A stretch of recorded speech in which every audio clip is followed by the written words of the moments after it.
The term Jew passed into the English language from the Greek aiodios and Latin eudius, from which the Old French giu was derived after dropping the letter d, and later after a variety of forms found in early English such as iudea, gyu, giu, iu, iuw. IEW developed into the English word Jew. It thus ultimately originates in the biblical Hebrew word Yehudi, meaning from the tribe of Judah, from the kingdom of Judah, or Jew. The Jewish ethnonym in Hebrew is Yehudim. Etymology: Yehudi in the Hebrew Bible. According to the Book of Genesis, Judah was the name of the fourth son of the patriarch Jacob. During the Exodus, the name was given to the tribe of Judah, at least nominally descended from the patriarch Judah. After the conquest and settlement of the land of Canaan, Judah also referred to the territory allocated to the tribe.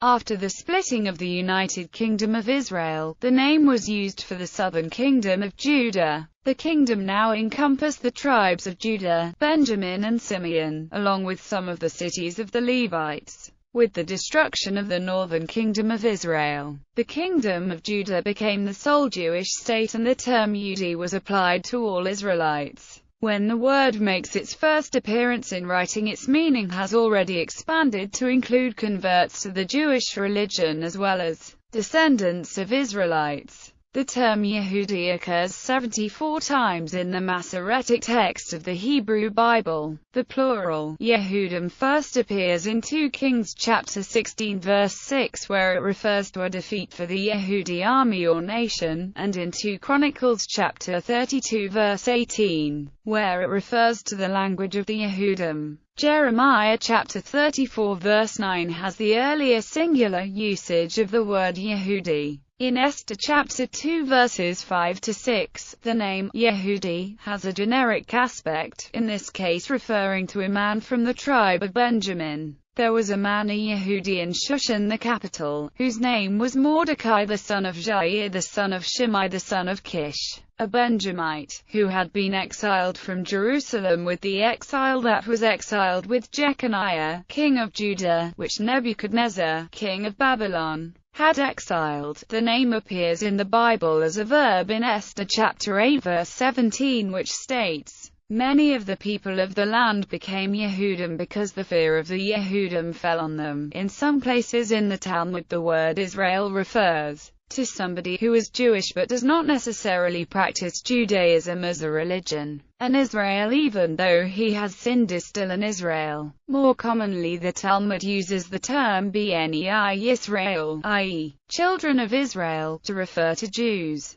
According to the Talmud, then, there is no distinction between religious Jews and secular Jews in modern Hebrew. The same word is still used to mean both Jews and Judeans. In Arabic, the terms Yahudi, Al-Yahud, and Banu Israel. The Aramaic term is Yudai. Development in European languages. The Septuagint and other Greek documents translated Yehudi and the Aramaic Yudai using the Koine Greek term iodios, which had lost the h sound. The Latin term, following the Greek version, is Ileudius, and from these sources the term passed to other European languages. The Old French giu, earlier giu, had elided the letter d from the Latin eudius. The Middle English word Jew derives from Old English, where the word is attested as early as 1000 in various forms, such as Ileudes, gyu, giu, iu, iuw,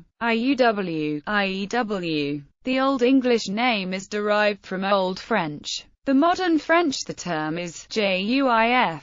Most European languages have retained the letter d in the word for Jew. Etymological equivalents are in use in other languages, e.g., Jude in German, Judu in Portuguese, Jode in Danish and Norwegian, Judio in Spanish, Jude in Dutch, etc. In some languages, derivations of the word Hebrew are also in use to describe a Jew, e.g., Ebreo in Italian, Ebra, Ebrana in Persian, and Yevri in Russian. The German word Jude is pronounced Judah, the corresponding adjective Jüdisch, Jyd, and is cognate with the Yiddish word for Jew, Yid. Modern use. In modern English, the term Israelite was used to refer to contemporary Jews as well as to Jews of antiquity until the mid-20th century. Since the foundation of the State of Israel, it has become less common to use Israelite of Jews in general. Instead, citizens of the State of Israel, whether Jewish or not, are called Israeli, while Jew is used as an ethno-religious designation. Anti-Semitism. The word Jew has been used often enough in a disparaging manner by anti-Semites that in the late 19th and early 20th centuries it was frequently avoided altogether, and the term Hebrew was substituted instead. Even today some people are wary of its use, and prefer to use Jewish. Indeed, when used as an adjective or verb, the term Jew is purely pejorative.